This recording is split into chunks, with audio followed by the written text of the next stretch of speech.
Ya Ronan,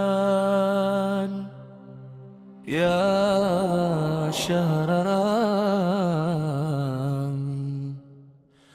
Nur.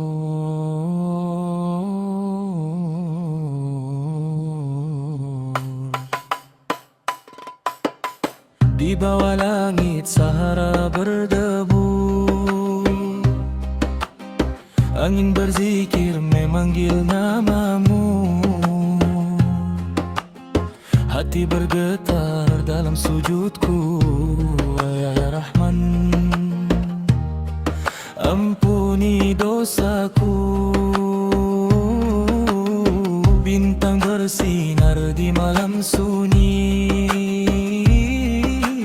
seperti doa yang tak terhenti. Di padang luas aku berdiri, mencari redha ilahi. Ya Allah, ya Rabbana, terangi hati yang gelap gulita. Di bulan suci penuh cinta, Kau turunkan rahmat semesta.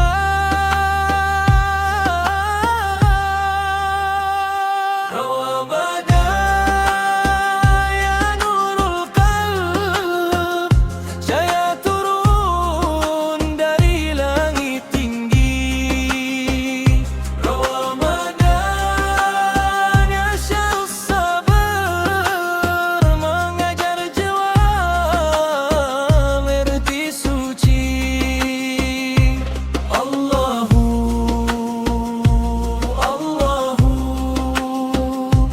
Tangisku hanyalah untukmu. Ramadan, ya Habibi, dekatkan aku padamu. Berbuka berdetak perlahan, seiring degup penyesalan. Air mata jadi persembahan di hamparan keampunan. 10 malam akhir menjelma, langit terbuka luas bercahaya. Lailatul Qadar ku pinta, agar hidupku diberkati selamanya. Jika ini Ramadan terakhirku, biarlah aku pulang dalam rindu. Bersih jiwaku seperti pasir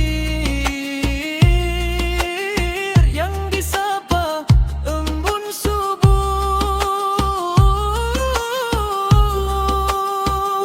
Ramadan, ya nurul qalb, Ramadan, ya syahrus sabar.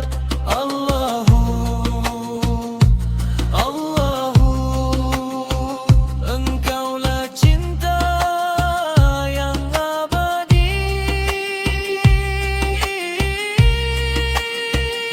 Ramadan, jangan tinggalkan hati ini kosong.